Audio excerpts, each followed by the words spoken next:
community, or morning, or late night, evening, wherever you are.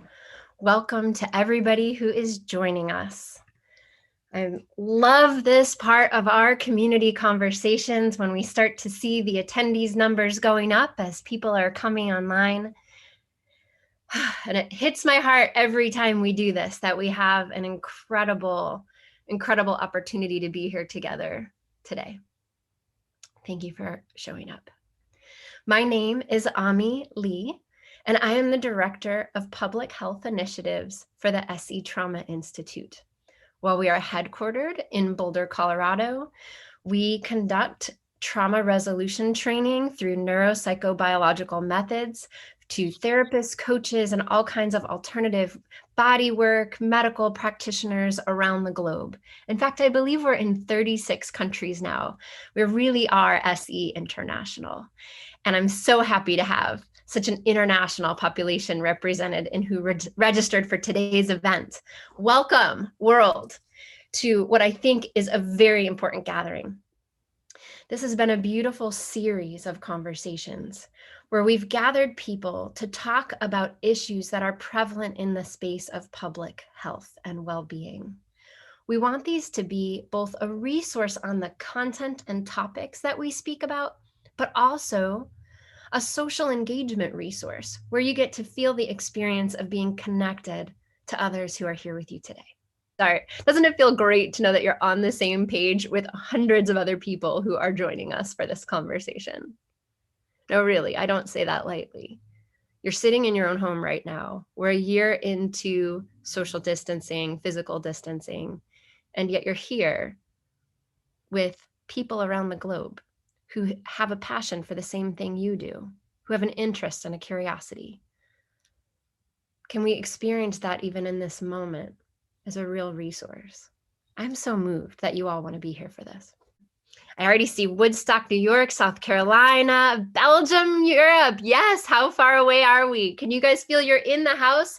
With Dennis in Brazil, with Liam in Los Angeles. Wow, this is amazing. Suzanne in California. We've got Prescott, Arizona. John says hello from New York. We've got Rika in Finland. My goodness, Michelle in Ontario, Canada.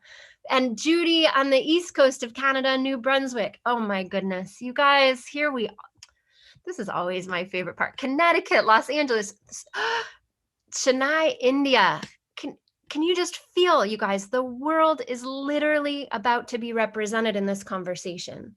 Because while I have 4 phenomenal speakers for you today, although, you never know whether to call them speakers, participants, or conversationalists. They're really just friends and colleagues who are here to talk about the pressing matters at hand. We do so with an attempt to listen into the space where all the attendees are. What I mean by that is we really don't come to this with something directly ready to say. We want to be engaged with you and what you say, what's on your heart and mind. Today's conversation is on a matter of utmost importance in these times. I know you all agree. We're going to be speaking today about the state of men's mental health, which is so mission critical in a year where we've seen how mental health issues and psychological well-being can really be a hidden thing in the background of life. But it's not hidden when it starts to come out and cause conflicts and issues and problems within our professions, within our politics, within our person. I think the conversation will get to all that today. So that said, for anybody on the line who may identify in a non-binary gender way or take any issue with how we've identified this particular session, I want to just thank you for showing up anyway. Thank you for being with us as we're all learning to expand our own concepts of inclusivity, to know that this is the beginning of a dialogue that continues to expand and expand and expand, and how we can reach each one of you and how you identify in life, and how you identify with the challenges you face. That said, for everybody who is here, just showing up is the most courageous and powerful, impactful step in the right direction so far in this moment. But with no further ado, the people who've shown up, who I'm absolutely thrilled to present to you, are our guests today, Bert and Thayer and Michael and Sergio.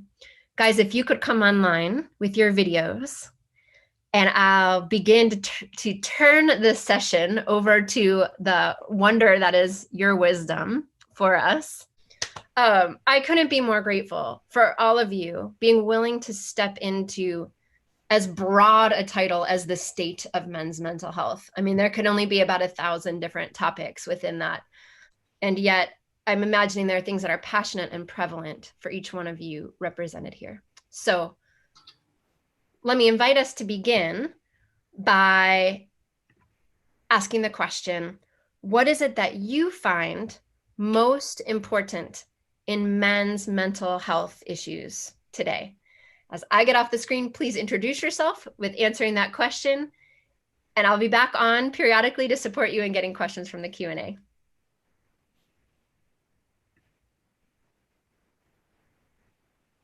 Anybody want to jump in? I guess I'll jump in, I guess. I'm Bert, and one thing that I see in my practice here in Kansas City, I work predominantly with folks who have survived homicide.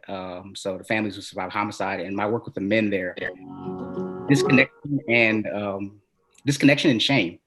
A lot of guys will come in not even recognizing that they've experienced a traumatic event, so they feel disconnected from the world around them and from themselves. That's the common thing that I see.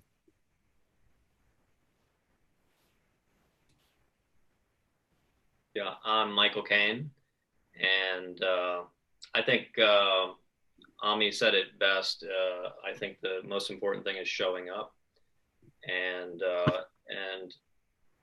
that any kind of work that we do, mental health, physical, all of that is a kind of investment in ourselves, in our families, in the world, and so I think that that's really, really important. Just to show up is a very courageous thing to do, and that's the beginning. I mean, showing up means that there's some awareness of what's going on within you and around you, and I think that's for me one of the things that I love to teach is mindfulness, and because it creates awareness, and awareness, you know, if you can only do one small thing to really begin to be aware of who you are and what's going on around you, is a very, very powerful thing. And in some ways, I think it's like half the work. Half the work is just being aware, because then you kind of can begin to see where you're going.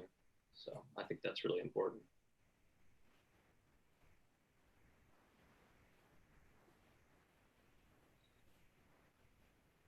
Guess I'll go. Yes, on you, man. Yeah. It's hard to tell on Zoom. Hi, my name is Thayer, and I think probably, I echo what's been said already. I think we've been reflecting on this a fair amount, I think there's a couple of things that I think shame around basic human emotion, which I think comes down to the way males are socialized. And I think that there's a deep threat to people's ideas of masculinity in this country and around the world. And I think it's so deep and so toxic that it's creating deep divisions in ourselves, and in creating psychopathology. It's traumatic in and of itself. And I think so there's a crisis of identity around like what is masculinity, what is maleness. And I think, in some ways, I think the queer movement is way ahead of the game on this, and has been saying this for a long time. But I think that's probably the underlying shame of this is I think what seems most precedent in the world right now. Hi, my name is Sergio Ocampo. I am a therapist here in Los Angeles and also a board director of Somatic Training Institute. So I'm really happy to see all of you here with us. I would echo the thoughts and ideas and experiences of my fellow teammates here, in that, there's a lot of shame and collapse going on in our society for men.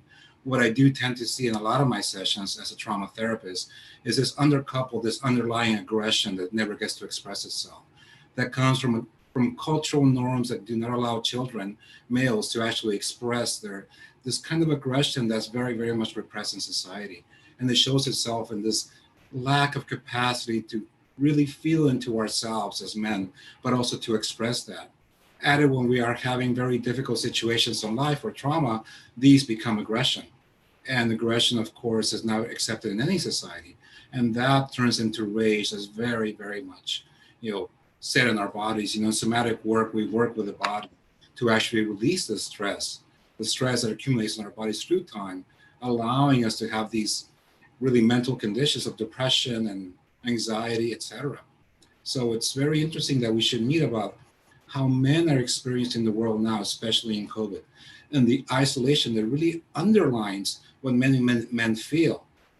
It's almost like, let's make it capital letters: isolation, incapacity to express ourselves.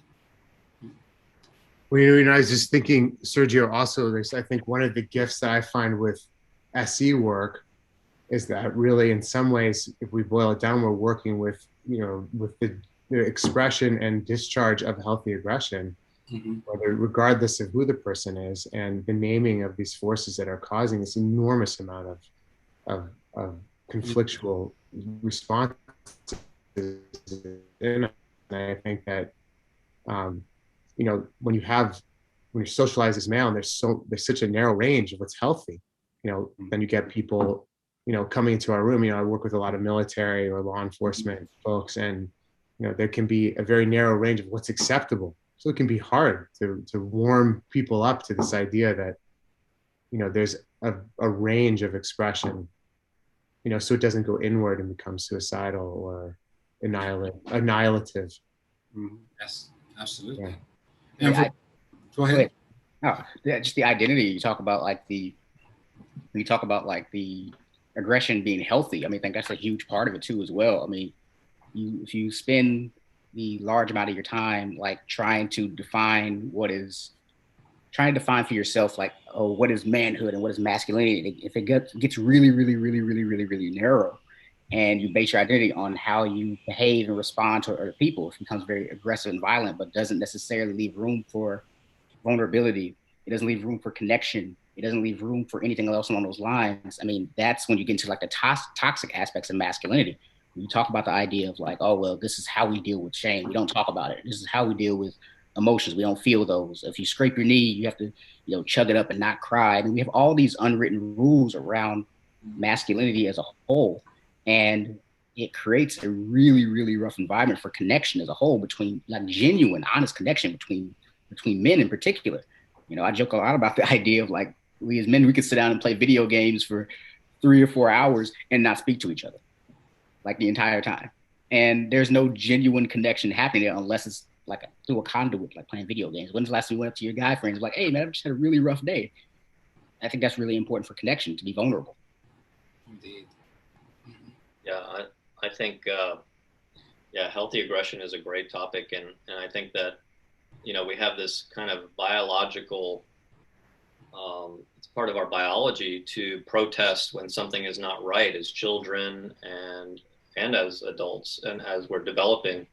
And when that gets thwarted by society, by caretakers, by culture, then it's this thwarted, pushed down protest and hurt that can be underneath. And then when it's not addressed, becomes, I think that Sergio was talking about, it becomes something else. It's not healthy aggression then it becomes violence and hatred, and it's just layers of almost like a kind of blanket of hatred and violence on top, and it becomes even harder to get to it. So I think that again, when people get together like we are here, I think this is one of the answers to the question, what's most important in men's health, is getting together like this and having real conversations with other people, and that begins to open things up and create more awareness again, and helps to lift that thwarted you know, what's been thwarted in the past, where people can begin to protest and feel empowered in some way. So I think that's really important. You know, I think also like just we're talking about the state of men's mental health, and I think we'd all talked about this a little bit before when we were prepping, and I know Bert and I have talked about this, is that you know, in typically in mental health trainings or in social work school, and I think I'm not sure what the statistics are for psychology, but you know, it's not a very high percentage of male or male identified folks. You know, those of you who are SCEPs, you know, I think generally it's, you know, what does that say, right? You know, what does that mean? Like that, even the caregiver professions are, you know, very lacking in male or male identified practitioners, which, you know, I think is very unbalanced. Yeah, I think that's it. I think there's this idea that men can't really touch into that more feminine, nurturing quality that's actually part of who we are, and not being afraid to touch into that. I love this idea of the American Indian, and many of the tribes where the boys, when the boys were from 0 to like 8 or 9 years old, they were raised by the mothers, and they were taught how to grow things and how to be nurturers. And then at age 8 or 9, they were then, you know, kind of moved on to the men, and then became warriors and learned how to be warriors. I just love that balance. You know, there was this kind of love of the earth, and also of being a warrior at the same time. And I think there's something really interesting about that. I would agree with you, Michael, on that. That there is also this very lacking of the feminine self in us. You know, if we will, you know, speak of Carl Jung will always tell us that the opposite of our sex is inside us. It acts through us and wants to find always expression in ourselves. And the feminine component of men in our society, at least in the United States, is very, very much repressed. And so as we don't express that, as you know, Bert was saying, look, you know, we can spend 3 hours, you know, gaming together and have a conversation about, hey, I had a rough day today. I couldn't really do this or do that, or I have this insecurity. Mm-hmm. I hear these, you know, my clients opening to me around sexuality, around performance, around who I am as a family person, as a father, as a partner. And they have questions that should have been answers within their own experience from a very young age. However, those experiences are lacking. And they're lacking, I think, is a societal part to that we're not allowing these to come through. And then having these conversations amongst us really can begin to work towards, you know, really growing that part of ourselves, that nurturing part that Thayer was naming. That why in psychology school, quote unquote, we don't have more men. I was the only male in my master's program. So I thought it not unusual because everybody was a woman of some sort. And that was my experience. And I think, you know, men don't find their place in society because they can't find their definition of manhood. What is manhood? You know, Michael, you were naming about when do we become warriors? Are we really becoming warriors, or are we becoming explorers of the world? Are we becoming part of the tribe that has this masculine expression of doing, quote unquote? So those roles, we are always searching in our society, especially in America. We're looking for an identity. And it's hard to have an identity when you can't even check in with yourself. I mean, if you don't have an idea of what you're thinking, what you're feeling, and you've been, from a developmental standpoint, you've been cut off from that. It's really, really difficult to say, this is how I feel about this, if the only thing you have access to and the only thing that's being reinforced societally is rage or anger. I mean, you know, think about the little kiddo who falls and scrapes his knee, and you tell him, like, well, stop crying. Immediately he learns, I can't reach out for help. Immediately that kiddo learns that it's not okay for me to express these vulnerable feelings of hurt. Mm-hmm. And when you tack on, like, you know, all these different, like, societal forces of, like, toxic masculinity, white supremacy, and homophobia and everything else, then you have this huge cloud of toxic shame that just latches onto a guy. And then he learns that I can only express myself in this very narrow house of cards way. And once one thing gets removed, then the violence comes out, then the anger comes out. And it's a really tough spot to be in from that angle, not only for the guy, but anyone else who's in that path. Yeah, and if masculinity is defined by, like, whiteness or, like, you know, being hetero, mm-hmm. right? like Mhm. the box just keeps getting narrower and narrower, and it's like, Mhm. what is that? Mhm. It's terrible. And those are all the people in charge. Right. Right. That part, right? Hi, guys. I have to apologize. This is a little awkward that I pop into your conversation, how it's structured, but I don't want you to miss some of these cool questions that are coming up, really relevant to some of the things you're talking about. So when you do see me pop on screen like this, I want to advocate for someone who's asking a question. My question, says John, I completed an initiation into sacred masculinity in 2007 through a new warrior training adventure provided by the Mankind Project. I've remained involved and helped support these type of experiences for other men. What are your thoughts and perspectives on these approaches to introducing men to new and more constructive ways of seeing ourselves as men? And what are your suggestions on how we as practitioners can tap into and support men in their efforts to sustain the benefits that can come from these types of engagements with other men? I think that it's a balance. I can't remember the Zen teacher. It's a woman. I can't remember her name at the moment, but she talks about. I recently heard her talking about a strong back, soft front, and this strong back, which is to be able to feel supported and to be more like the warrior, courageous, like the roots of the tree in a sense.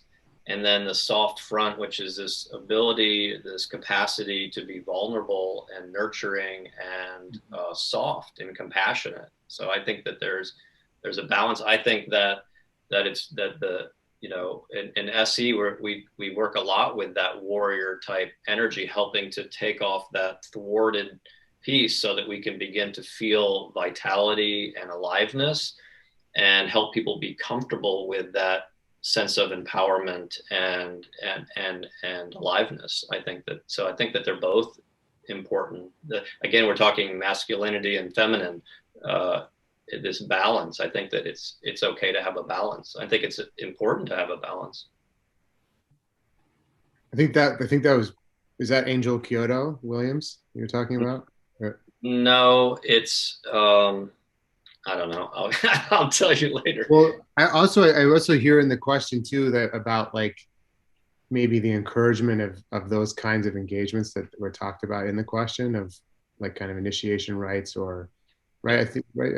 It's always hard to tell in these kind of format, but I mean, I think that maybe just to answer that side of the question, the way I'm thinking about it is that I think, for those of us who are working in, with groups or people or in groups therapy or individual, or whatever modality we're working in, I mean, to me, whatever it takes for somebody to help facilitate them to connect in any way they can.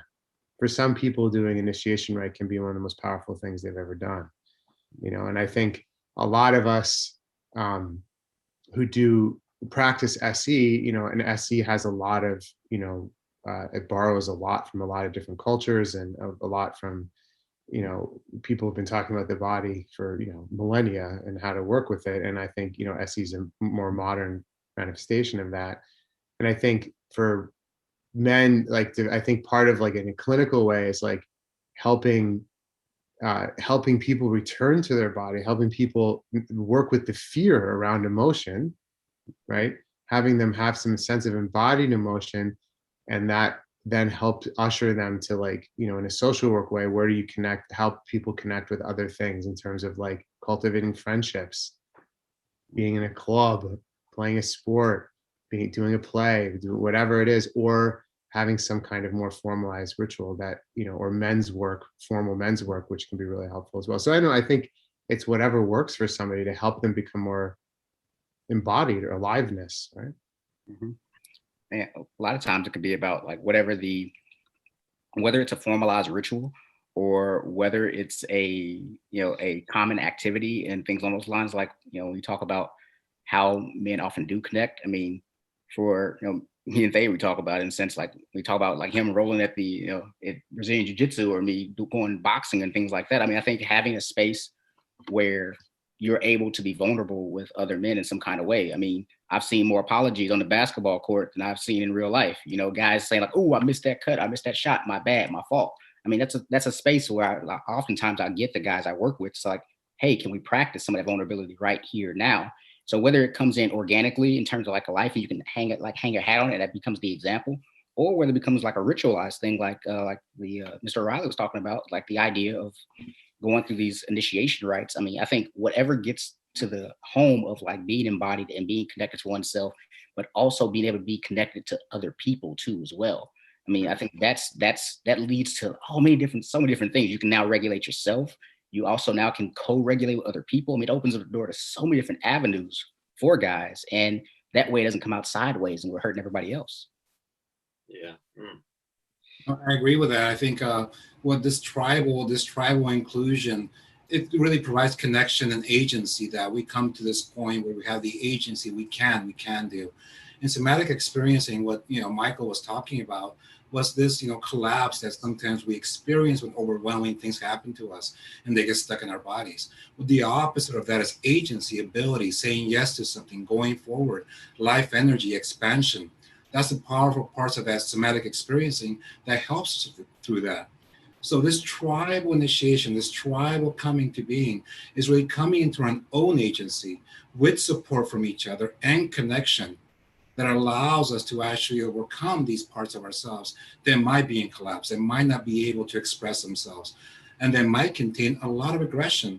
What happens in the human body when something is thwarted, when something can't happen that should happen, it becomes closely held in our systems and can express itself in deep terror or deep rage and anger.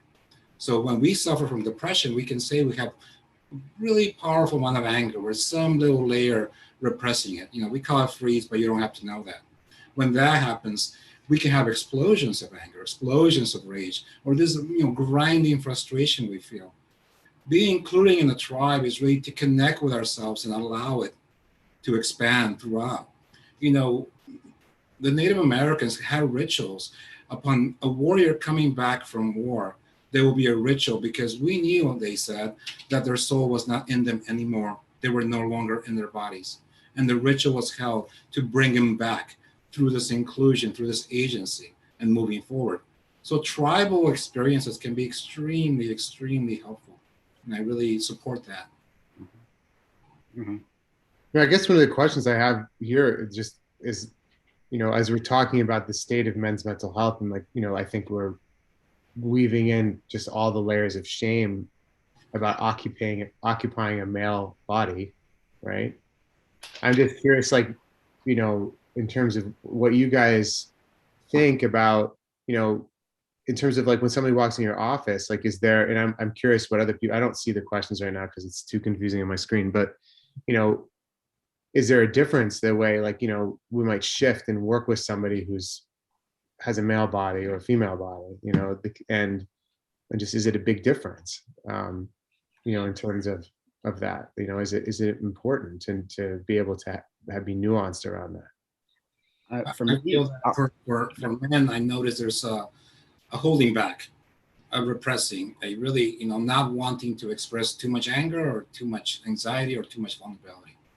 I think there is this strong cultural break that comes on immediately. Oh, I'm getting too animated. Oh, I can't cry here. I'll hold it. I recently had a veteran of the Afghanistan war who related to me really, really horrible things that have happened. And I could see him just holding the tears back, holding with all his might back, not being able to let himself go. And you can see his whole body almost shuddering with this powerful energy inside. This is the power of what our society can do upon a male body.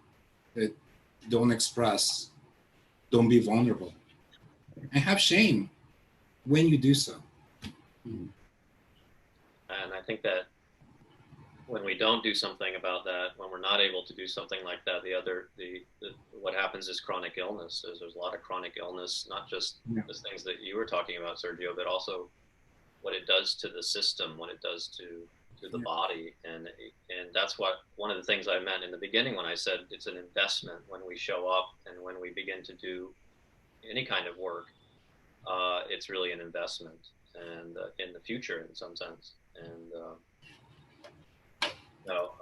and to the question about, or you were talking about how do we show up with different people in the office. I think that depends on the body type and the posture of the person. I mean, sometimes you've got people that are like this, that are coming in, they're very aggressive, kind of mesomorph, and then other times you have people that are very shut down. And I think that we meet them in completely different ways. Even the way that we're sitting and our posture and how we are connecting with them is completely different. So I think I guess I understand the question is more like male and female, but for me, it feels more like posture and energy, and how am I meeting that particular being?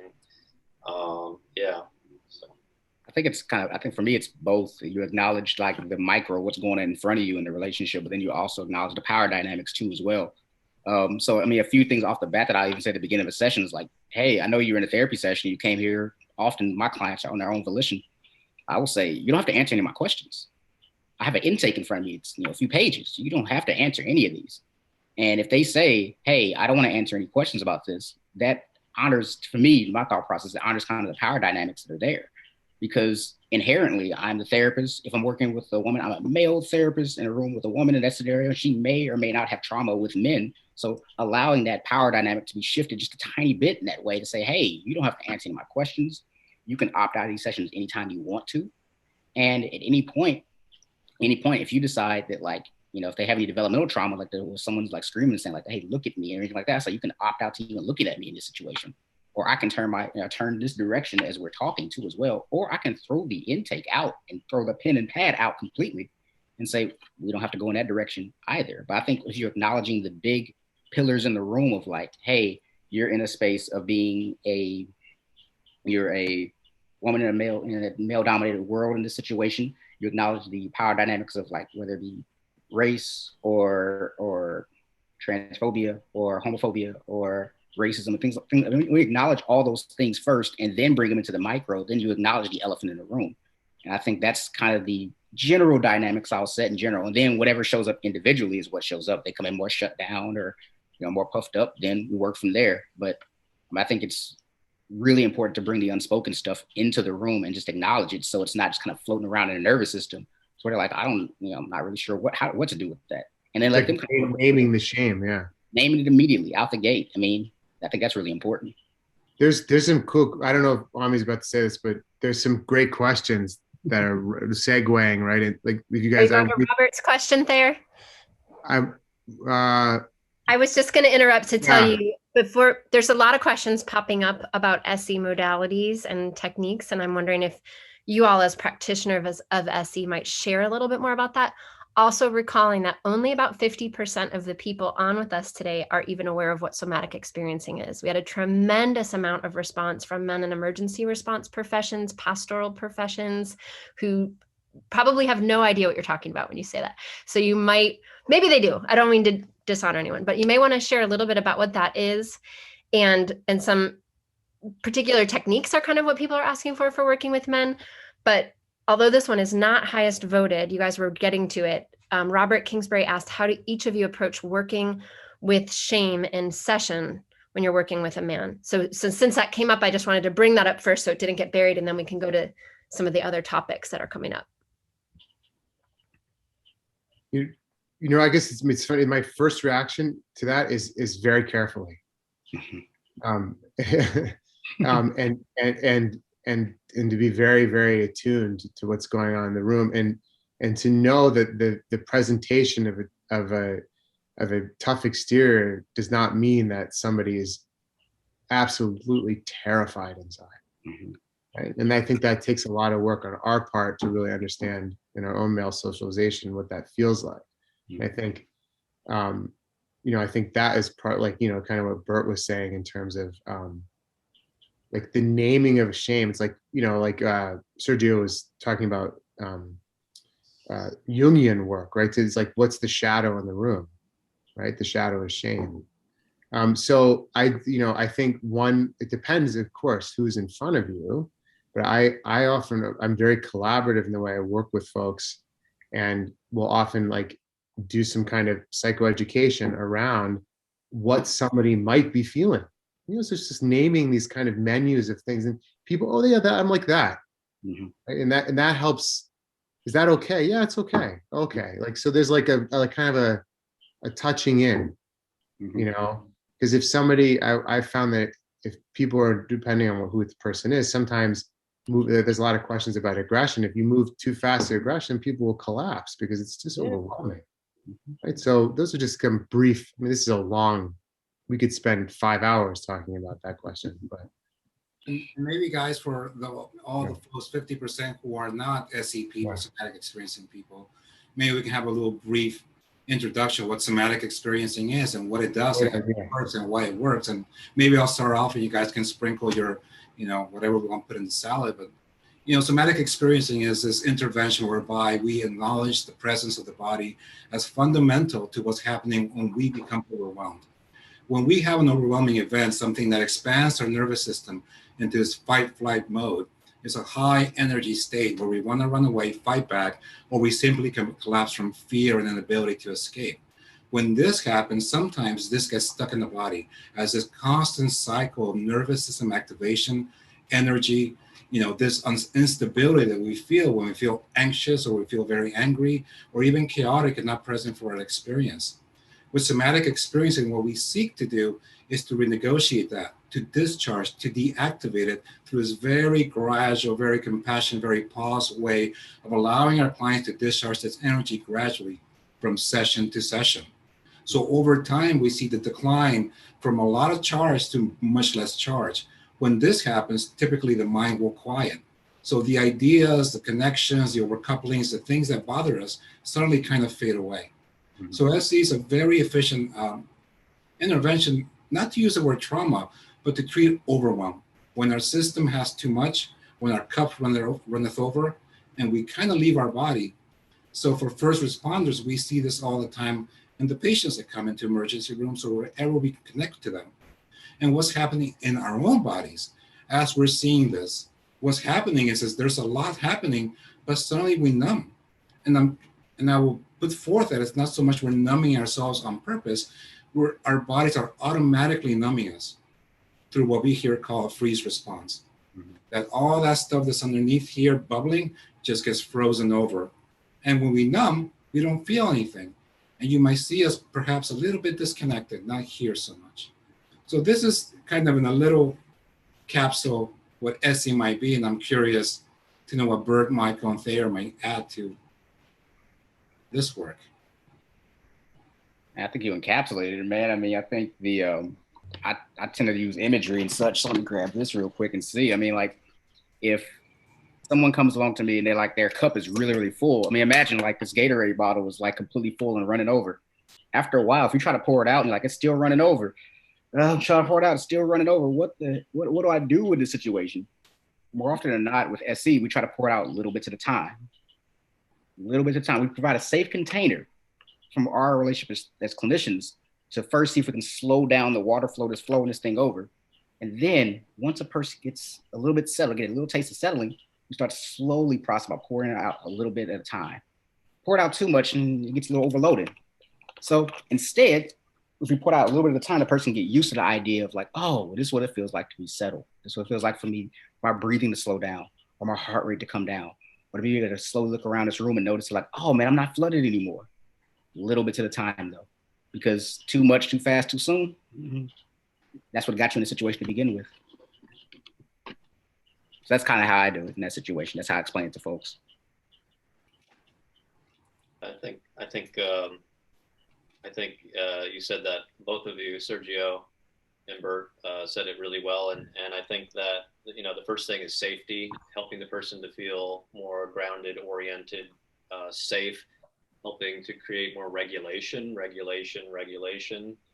and then once there's more regulation as a kind of foundation, then we begin to touch into that stuck energy that Sergio was talking about, trauma energy. and traumatic stress at little teeny bit by little, like instead of the whole cake, you're just taking a little bite out of the cake and you're processing, digesting that little piece. And there are all kinds of ways to do that. If those of you that know Peter Levine and know the SE process, we use sound like the VU, which works with the gut and changes this kind of feedback loop, this fear feedback loop. Movement, I use a lot of movement. And it just depends on the person too, and what's the capacity of that particular person, and I look at it like a little stone in a pool of water. I throw a little stone in there, it ripples out. How does the system actually integrate that and work with that, and then creating a little bit more and more energy as the person builds capacity, and that energy that they're starting to feel is really what was thwarted and shut down. So it's this aliveness, this vitality, and the person begins to, literally like things like how do things look?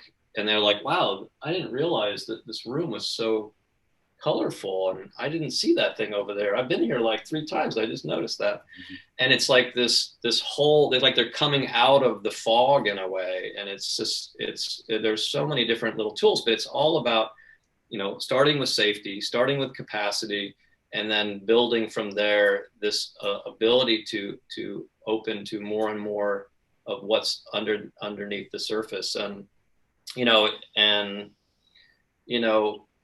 renegotiating, as you said, reframing things, using the mind as a tool instead of it out of control, creating more and more activation. You're actually using the mind to create image and to reframe things in a way that and this is the most important thing, I think, especially with shame, is, not only are we, acknowledging and normalizing shame and feeling into shame, but we're reframing. Maybe if there's a story with it, maybe we can renegotiate that with image and begin to allow that to move, right? Because shame is this kind of, it can be this kind of, it's weird shame. It's kind of got this quality of helplessness, and actually it has a bit of anxiety associated with it. It's a very weird kind of experience. So being able to work with it so it starts to move and we're moving forward. That's the beautiful thing in this work, is that you see someone coming out and moving forward, even if it's like a little awkward and a little weird. That's like, yeah, weird. I love to hear that. I love to hear that you're feeling something new and different and weird. That means that, instead of I feel the same every day, I go to bed, I wake up, it's the same thing, I feel stuck. It's so nice to be moving forward. And so I think SE does a great job of helping to create that foundation and then moving out of that into vitality and aliveness. Yeah, I mean, I think everything that what everybody said here, I'm just trying to think like how to especially for those of you out there who are working with first responders, who are first responders, or are right there on the front lines. I think in some ways the SE model really helps people work with fear. And where do you experience fear? You feel fear in your body. In the body. Right. And that it's a really nice way that kind of you can skirt around the mental health part, right? And the typical pathology like you might experience, and help somebody experience fear and digest it because they were overwhelmed by something. Like you think of all the fires that were happening and the social justice movements and riots and and people getting attacked and everywhere. People attacking protesters attacking law enforcement, people who have been in war, being at home, stuck everybody together, everybody arguing, divorce rates are up, parenting in this, and there's an enormous amount of fear. And so what SE can really help with in the ways that all these guys are talking about is to help us digest this so we can, there's one question here about the kind of warrior archetype, or how there's a lot of misunderstanding about what warrior means, right? This was from David Hughes who's saying this, right? So that, I think working with men in the context of fear and the body and what SE does is it helps us de-shame being afraid, so not fear of fear. And then we can start feeling our feelings and we can work with these thwarted responses. Like, wow, I really wanted to run away from that fire. Mm-hmm. You don't do that. You are bad. You're a wimp. Warrior, stay in the fire, right? That's wrong, right? So to be able to process these kinds of things, we go in the weeds a little bit about how this all works out, but there's a lot of ideas about what masculinity is that helps people, that really guards people from being able to feel their fear and digest it. So I think in terms of working with a pandemic, and working with people, like the idea of warriorship has helped to explain that strength is the ability to digest fear, to actually be with fear in our bodies. And we have great resources right here to be able to do that, including being with our friends. That helps a lot too. Yeah. I think that you touch into that dilemma, the dilemma between doing what my body needs me or wants me to do and what my peer group, my society tells me to do. And that dilemma, it shows up a lot in our offices. Mm-hmm. And it lives here a lot, and it lives in our bodies. And, the question was speaking, how somatically do we work with shame? Dr. Peter Levine speaks of shame as also a biological stance. That is, you will notice that animals, especially dogs, I know you guys have seen these dog shaming pictures on whatever, YouTube or on Facebook, that you see dogs just really curling down, and their spine kind of undulates downwards like that. This is what Dr. Peter Levine, terms as shame posture. And this shame posture really comes in from attachment. It comes in mostly from childhood, whereby when we feel shame, our little bodies will just shrink in this manner. And when it does that, sometimes you'll notice the muscles themselves begin to adjust to that throughout our lifetime, where we might not walk straight or our chest is really compressed and we can't breathe. How do we work with that somatically is we exaggerate those movements. We allow people to come into that maximal posture, to actually come into full shame, just very little by very little. Just like Bert was saying, with that bottle, you just pour a little bit at a time and just gradually come down. And then you will notice the body will begin to do something. It will begin to shiver or shake, or emotions might come out. And that's the body beginning to discharge, because really that lives in the posture, lives in the body. It's a very embodied experience. So somatically, we as somatic experiencing practitioners might also work directly with postures in the body, slowing them down gradually. And that dilemma of running away is shameful, right?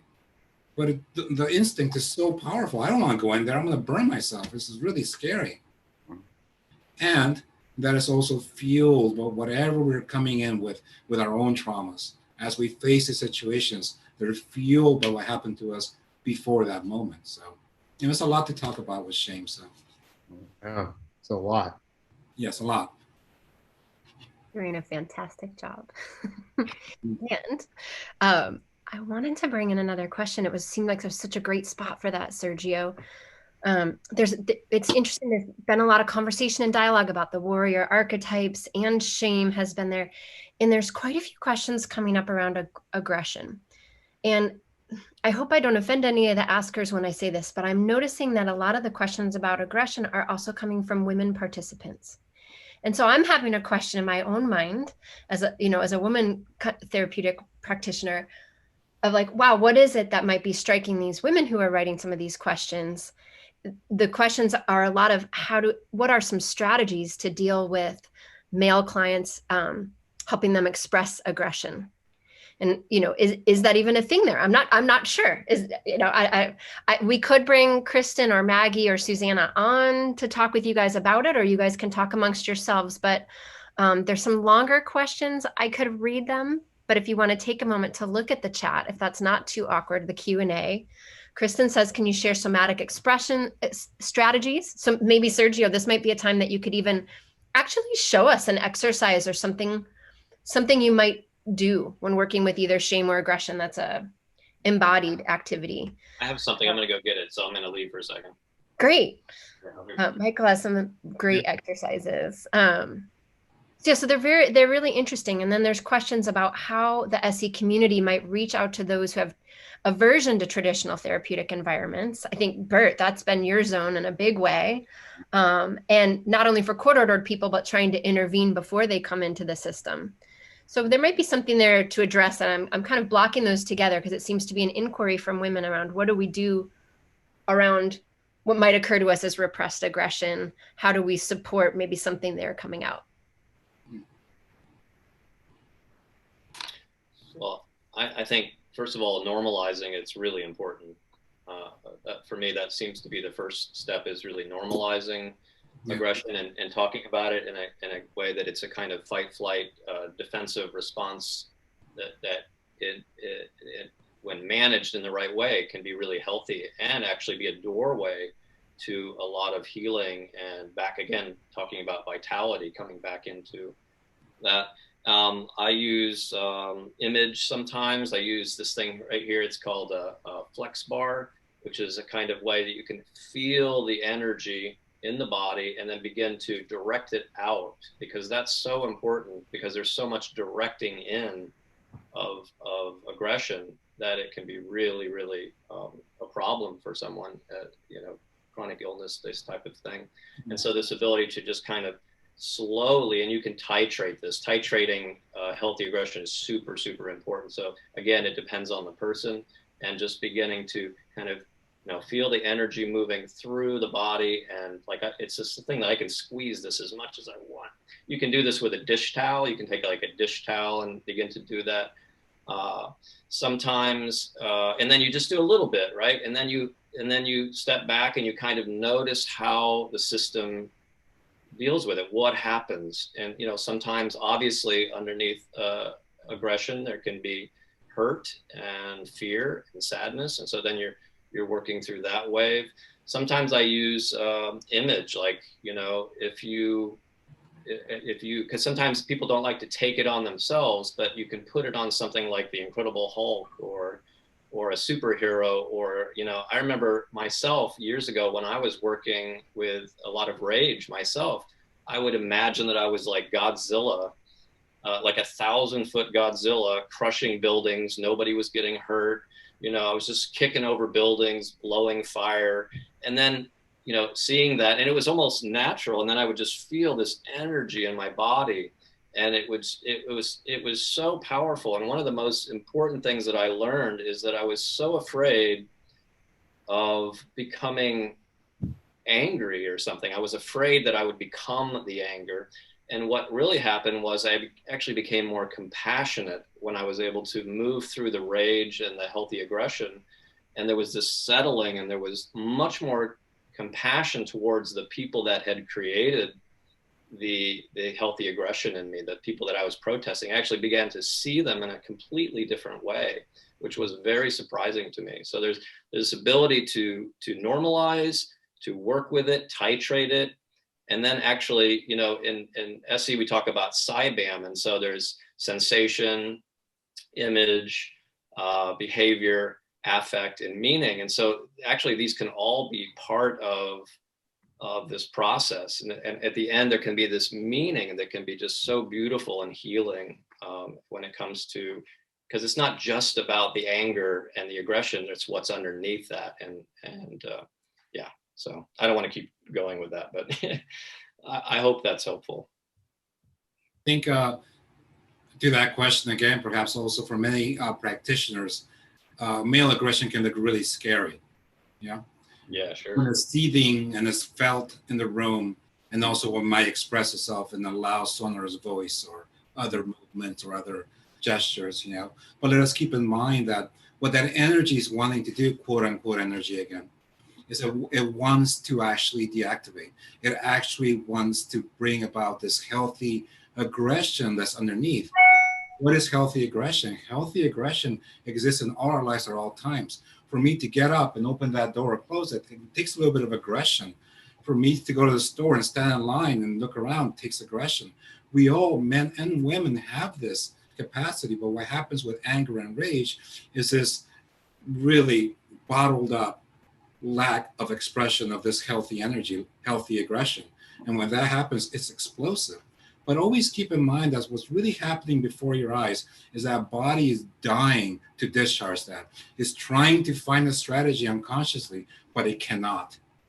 And it's looking for a way to do it. And it always says to itself in this very implicit, underneath, unconscious way, I really want to get rid of this. I want this to be gone.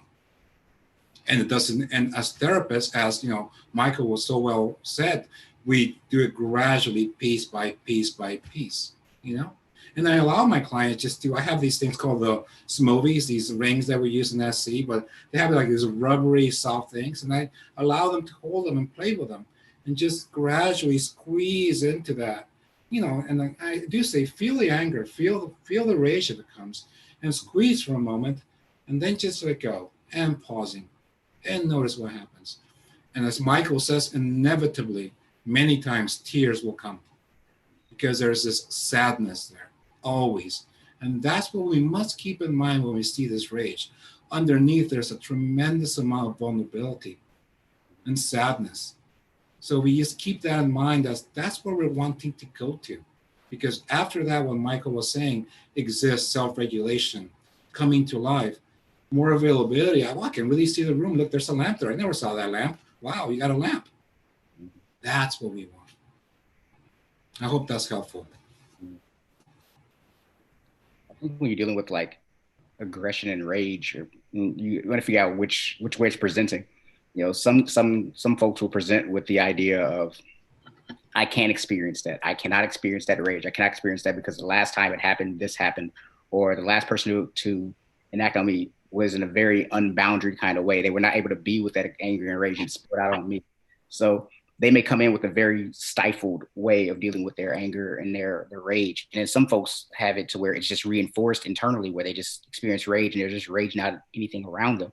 So I think in either direction, you want to find out, okay, what is my purpose and what do I need to do in this particular moment to help kind of either to titrate it, to either bring the energy down a little bit necessarily and let it come out slowly, or to allow it to gently, slowly express itself and organize itself into coherence to where a person is not necessarily just indiscriminately taking out this rage on anyone and everyone. So some ways I will do that. If a person is more fearful about their rage and I'm working with them, say online, if they're like, hey, Bert, I feel like I'm going to hurt you. So what I'll do is I'll grab my computer and I'll gently, slowly say, is this far enough away for you? Is this far enough away for you? And as I slowly step back, they may experience more safety to experience that rage. Or if they want someone close, I may move the camera a little bit closer in that way too as well. So they may experience the safety like, oh, well, someone is witnessing or here with me as I experience this rage. So it's still, the principles are still the same. You still want to titrate and do a little bit at a time. But sometimes it may be about having a healthy space for it or a healthy witness for that rage. And then also saying, and it kind of removes the shame to say, hey, I'm still here with you, even when you're like completely angry right now. I'm not going to reject you because you're experiencing rage. So and gets into more of the attachment stuff and that kind of stuff. But I think that can be a part of it too as well. Sometimes that relationship between practitioner and client can be part of that too as well. And that can help modulate what's going on with them, the expression of that anger and that rage. Yeah, I think it's great, like what everybody's saying. I think also to answer, like, I think about, like a couple of female practitioners were asking, I think also from what I've done from working a lot of people and working with a lot of consults and sessions for people who are, in the training, I think probably number one, just really like, I think having your own sense of like your ability to be a killer in some ways is really helpful. To be able to really be in touch with that tiger, like I was kind of like chuckle, the book is, Peter Levine's book is Waking the Tiger, not waking the armadillo or something, it's like being able to like waking the bunny, that wouldn't have sold like 5 copies, like, so, maybe there's a place to wake the bunny, but in this, to become comfortable with healthy or natural, everybody has aggression, for like, like Michael was talking about, for him being a Godzilla and not killing anybody, or for some people visualizing that they're, a rabid dog, and biting into people or running with a pack. So to be able to do a lot of your own personal work as much as possible, whatever context. It doesn't have to be therapeutic. It can be in any of these kinds of ways to make sure that we're understanding our own kind of inner animal, right? It's a lot about that in SE. Our own capacity for aggression will help us hold other people's aggression. So we can do something very skilled. Bert made it sound very like, cash, to hold this really like, oh, wow, that's, like to be able to play with that energy, working with distance or working with the wall, or like having somebody work with an animal near them that maybe can be aggressive for them. Maybe the animal's a little bit farther away, or maybe have somebody practice being an animal. So sometimes like that takes away the ability to be shame. Some people like, that's dumb, I don't want to do that. So then have somebody visualize being, I don't know, a boxer or an MMA fighter or a warrior of some kind, or something that they relate to. So you can be very creative with how to work with de-shaming these feelings of aggression, which then often are accompanied by, I'm a bad person, I can't do this, right? I saw about the NARM training. I think in the NARM, there's some talk about like, the pride shame polarity, right? So like the more pride, there's often a lot of shame underneath that. Mm-hmm. So, I think it's funny just hearing us all talk. This is like, we're talking about developmental trauma, we're talking about socialization, we're talking about cultural issues of, how it's very, very complicated. But the reason I love SC so much is that we can kind of come down to like, what is it, what is that like kind of vital energy that we're trying to tap into? What is somebody not allowed to experience? What has somebody been, is feeling angry coupled with, I'm bad, And so I think the more work we do with ourselves in whatever context that is, you can do it. Somebody also asked about like not doing it in a therapeutic context. Bert and I were talking about this before too, is like, and something I'm thinking about, like doing SC in the context of martial arts training, like that's can be really powerful. Like I'm a Brazilian jiu-jitsu practitioner, and that's, that's a really healthy way, if it is healthy. Some people are not, but there's there's ways to really work with that. There's a lot of contact, there's a lot of socialization, and people are really open because there's a context for it that's appropriate. It's really interesting. So there's lots of ways that can be work with people. Yeah. Oh, here's Amie. She's muted though. She's muted. Can't hear her. I'm muted. There we go. Not any longer. There's so many ways we can work with folks now. This is amazing, guys. I found when you were talking even about doing the work with the wall, I was over here pushing against the wall. I was wondering, other people who've never done this work before, you might just even do that right now, push against some things around you.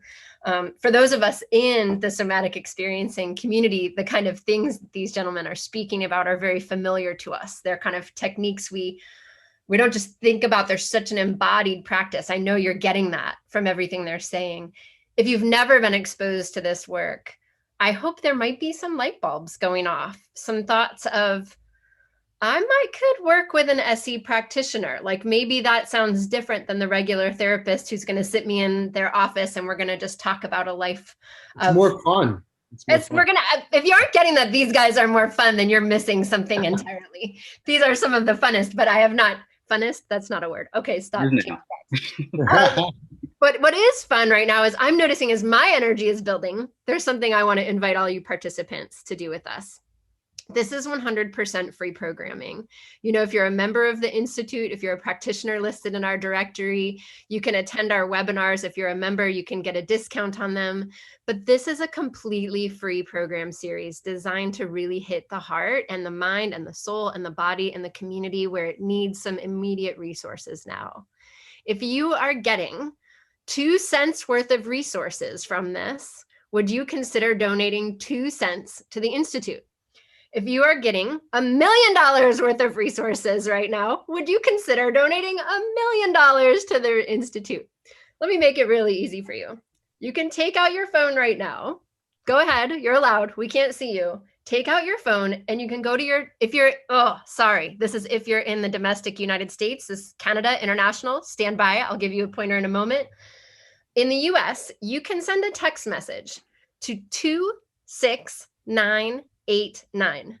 26989, just 5 numbers, and all as one word, write the word support, SE, SUPPORTSE.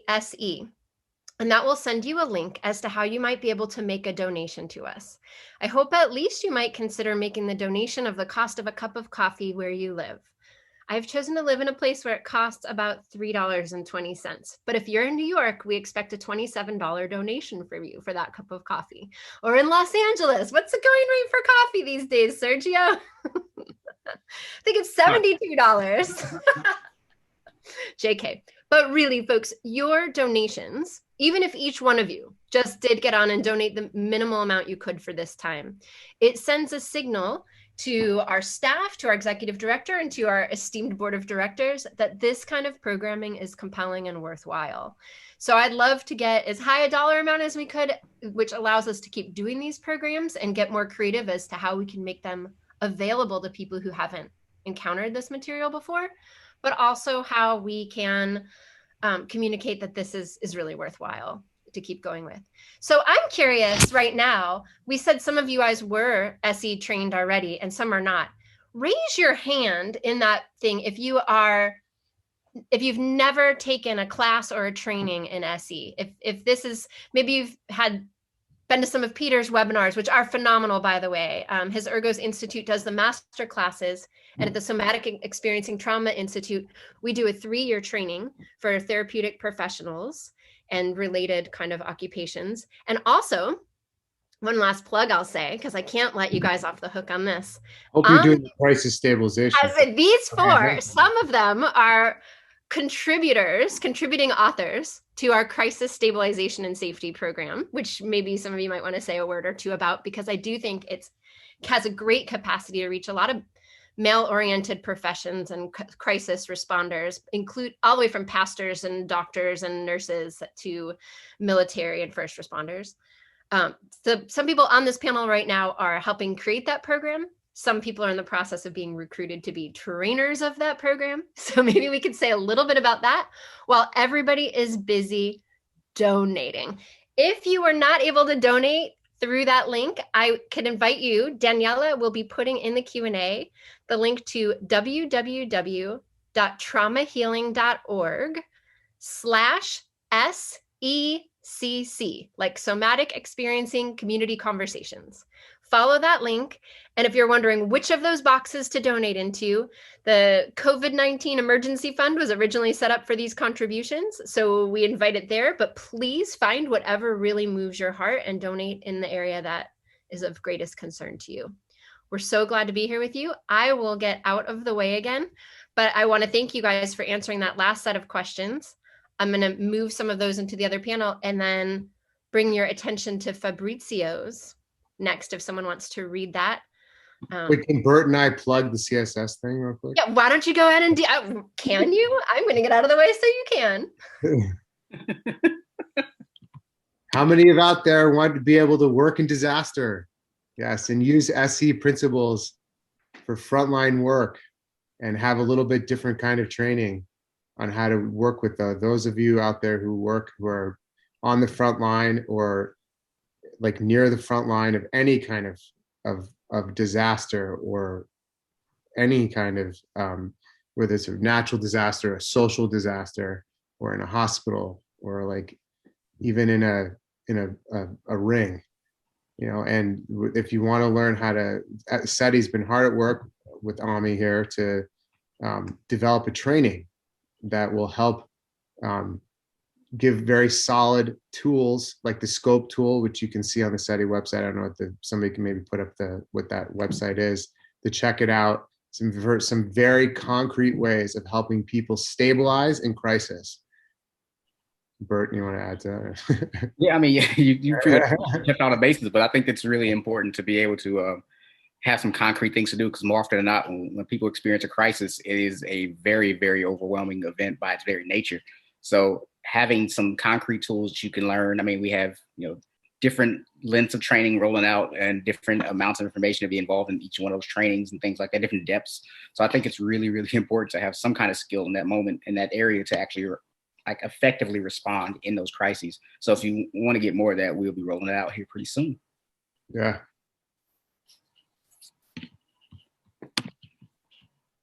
There was some other question, but I don't remember what I said. Let's see, it was from, but I can't find it in here. It says, hello, everyone. Fabricio calling from Brussels, Belgium.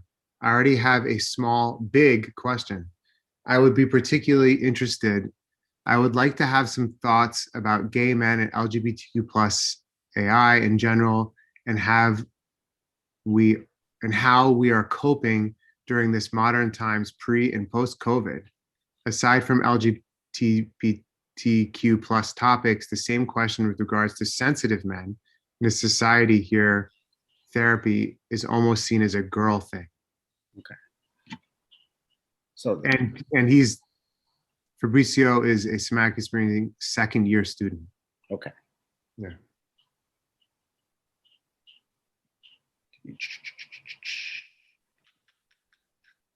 Anybody? Let me pull back up the question again so I can actually get to it. Let's see, how we are coping during these modern times, pre and post COVID. Oh man, I would guess in that scenario, I mean, honoring first that you want to honor the fact that, like, with the LGBTQ plus population as a whole, you want to acknowledge the oppression that happens to that population as a whole, and then you stack on top of that, COVID as well. There are a lot of things that a person can do to regulate pre-COVID that are no longer available because COVID is now here. So a lot of things that would help co-regulate in any population are not necessarily available. People can't go out and say, I'm going to go hang out with my friends in person unless they're part of that bubble. So, acknowledging both of those is going to be finding really, really creative ways to cope in those situations. Whether you talk about having a standing, if Zoom is even available for, with your internet connection, like having a standing appointment to like connect with friends and family and things like that way. And also dealing with the very, very valid anger and rage that comes with oppression too, as well. You want to acknowledge that, because validating that takes some of the shame out of it. So I can't be angry about these conditions but you can be angry about being harmed or being under the threat of harm, which is a communal trauma in that sense, for who you are, just for being who you are. And then destigmatizing mental health as a whole, in terms of like, yes, being under constant and chronic threat does affect one's mental health as a whole. It affects your body, your cognition, your emotions. And sometimes it's not necessarily about like what's wrong with me as much as what's happening to me from the environment outside of me, because that can be validating by itself by saying like, yo, it's not you. You didn't do anything wrong. You're just here being you. And society is hating or attacking you for that. That is a huge, huge paradigm shift for a lot of folks that I work with, and saying like, no, it's the shame you experience is you being shamed rather than you feeling ashamed of who you are. The cultural gaslighting. The cultural gaslighting, exactly that part of it. Yeah, I think that was great, Bert, and I just think, I mean, it sounds a little bit too simple maybe, but exercise is really, really important. Mm-hmm. Movement, any kind of movement, because when we get a little bit more depressed or shut down, we want to kind of isolate, and movement can, one of my teachers once said, when someone's depressed, you need 500 milligrams of willpower 20 times a day. And, I think movement is a really big part of that, creating energy. Social engagement is huge. If you can, finding ways to do that. I love this in the beginning of COVID. I love this thing that was happening in Italy, where these people would come out at a certain time of day and they would start to sing and play instruments. And it was so beautiful. And so I think it was healing, and it helped create community. So I think simple things like that. Sometimes we want to create too much thought about it, but simple things like movement and exercise, connection with others, you know, these are basic needs. These are basic things that help the body stay fluid and alive. So yeah, and because we don't want to get to the point where we start shutting down, because we have layers and layers of emotion and energy, and that's what it is. It's like a circuit breaker in the body. You know, we get to we go outside of our window of tolerance, and then we shut down. The circuit breaker shuts off because there's too much energy moving through it, and then there's this kind of collapse. We don't want to get there. We want to notice it before it gets there, and we want to have self-care as a big part of our everyday, you know, investment. Yeah. You know, it reminds me, you know, when there was just like in terms of cultural engagement and like support from culture, I know like a while ago when there was that horrible shooting in New Zealand. Yeah. And like so much of the country came together, and all these school kids did the haka dance, which is a traditional Maori. Yeah. And I remember just like tearing up watching that, how like watching all these kids and everybody just, you know, doing it together as a healthy and aggressive, like, you know, a ritual way of expressing aggression and grief. And it was just so powerful. Yeah. And I also just want to add that compassionate practices are really, really useful as well. You know, in the Eastern traditions, they have what's called metta, and different kinds of prayer and compassionate type practices, and doing things for other people. I was noticing, I think it was last week, there was this guy in South Carolina who was a principal of a school, and he was seeing some of his students underneath the bridge, or living in their cars. And he actually, without telling anybody, he went to get a job at night, stocking shelves, to raise money for these students in his school. And he was a principal, so obviously he's working all day, and then he's doing this job at night. And it just brought so much warmth to him and other people. And I think sometimes when we're doing compassionate things, it takes you out of your own self, because you're actually putting your energy towards other people. So I think that can be really powerful too. You guys are like right on cue, man. There's so much resonance. You're starting to go where I think we need to go for a wrap up, which is, I hate to say, wah, wah, wah, the time has passed so quickly. We are rapidly approaching the end of our time together. And I'm lamenting it because everything you all have said has been so profoundly enriching over here. I can only imagine for all the participants. You've been speaking into a lot of the questions and the things they've been asking about. Peggy was asking about ritual. You just got some thoughts there. I think we're just naturally meeting each other in this conversation. And I want to thank you for everything each one of you has been bringing here. In closing, I'm wondering if you might each leave us, particularly with an exercise or a practice or something we might do to increase our resilience in these times. And if you want to orient it towards working with men, or to men who are working as health practitioners, that would be great. At the end of these, sometimes we do big dance parties where we bring everyone on screen. And for some reason, these four weren't down for me doing that. So while they're answering, wherever you are, I'm overriding you guys now. Go ahead and dance to whatever their answers are. Turn some music on in your background. That's the last resiliency method I'll give you. But why don't you guys close us out with a little bit of guidance for the future? I'll just jump in and say, I actually like, as far as the dance piece, this ability to turn on some music, especially during COVID, to some music that really speaks to you, and actually let go of all of that ego, and just let the music move you, and start to let the body kind of just move with the music. And if that feels weird and you're afraid, then dance with your fear, dance with the weirdness, make that your dance partner.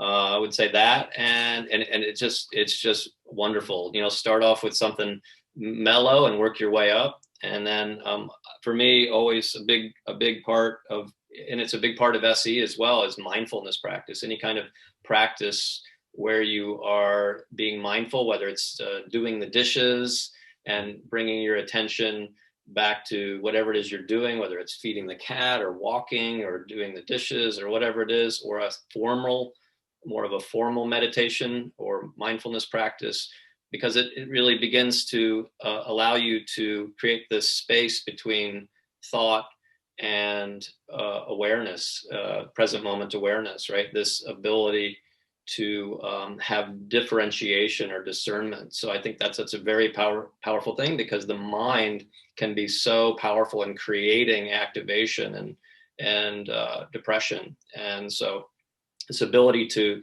interrupt the mind, let go, and come back to the present moment, really important. And then this ability to dance is so great, and move, so important. So that's my piece. I would say, firstly, connect with nature. Allow yourself to go out and have more insights outside of your world, in your apartment, your home, your backyard, your close circle. I heard it quoted from this, I think, British scientist who did a research project whereby he said, well, I want to see what insights do I have. I'll spend 8 hours a day just watching social media, looking at videos on YouTube, educational stuff, and I'll spend 8 hours in nature and see how many insights I have. Well, he did both, and he realized that the depth and the profundity of the insights he got in nature were no match. He really felt like he kind of, I would say, ate Cheetos when he had social media and had a hearty, nutritious meal when he was in nature. Get out of nature and orient to pleasure, orient to your resources, orient to the things that bring you joy. Treat yourself to something that you really like. When we're doing this work, what we're wanting to do is discharge, but also we want to wire the other part of the nervous system that helps us feel pleasure, connection, self-regulation, availability, love, understanding, peace inside. So orient to pleasure, go out in nature. Spring is coming soon. It's beautiful out there. Connect to the world, to the universe. Remember, as human beings, we never are wanting to contract. We're wanting to expand. And as we step into nature and the natural world, you see nothing but expansion and life coming through over and over, especially in spring. So I thank you. I really enjoyed this panel. It was wonderful to be with all of you.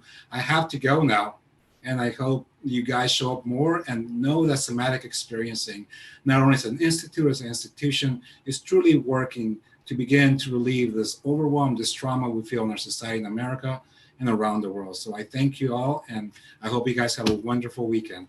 Take care. Take care, Sergio. Bye-bye.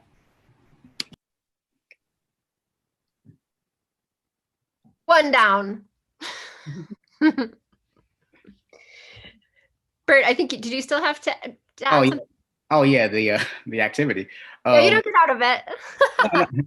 No, I mean, the music thing actually really resonates with me, because music is one of my primary resources. So what you can do in some ways is, like, if you have a favorite group of songs, first thing you want to do is, you have those favorite group of songs, play one of them and see if you can modulate the volume to where you feel absolutely comfortable with it. When you feel comfortable with it and you feel like, oh, that feels nice. If you want to move, move. If you don't want to, imagine the most favorite person that you have in your life sitting with you, next to you, enjoy. And if they're close, bring them close. But if not, imagine they're sitting next to you in a most comfortable way and enjoying that music with you. And then notice what happens. Just drop in and notice what happens, either in your body or in your mind. Or even if you don't want to notice that far, just notice, man, do I feel a bit more relaxed before I started? That can be a home base you can return to at any particular point. And if you're not so musically inclined in that situation and you're more a movement kind of person, lean toward the movement in that situation. But the more you allow yourself to feel even the tiniest bits of like relaxation, it can build on itself. It is very, very possible for that to happen. Fantastic. Geez, I'd say everything else everybody said, and just to echo Sergio, to orient towards pleasure, pleasant joy, and specific to many male identified folks, add connection to being part of those things. And that to work, feel the fear of connection and know that, like, on the other side of it is a whole nother world. That and do Brazilian Jiu-Jitsu. No, I was kidding. Learn how to fight, however that is, whether it's playing cards or physically or saying no, because then you'll be able to say yes. So that's a big thing. Well, I'm a huge yes to all of you guys. This has just been really, really a great time together. Thank you for being here with us today. Thank you, everyone. Cannot thank Bert and Thayer and Michael and Sergio enough. Everybody give a round of applause. Wherever you are, give a round of applause. You guys give yourselves a round of applause on behalf of everyone who wishes that we could all just be in one space together. Yeah. May we be reminded in this moment that we actually are right now. Yes. In one space together. Nanu-ing. Live long and prosper and nanu. Long and prosper. We have to Yeah, and you know, check you again, out. we will plug, please. I see from the time we've asked, we've had a few donations. Thank you so much. We did run that ask a little bit late, so please don't forget, if you are able to make a donation of any size, www.traumahealing.org/SECC will get you to the donate page from anywhere you are in the world. Thank you so much for being a part of this community and for contributing to how we're all growing and learning how to thrive together. Thank you. That's all. Thank you, guys. It's all he wrote. That's all he said. I don't know. He, she, him, hers, all of it. Theirs. It's all of them said. That's us.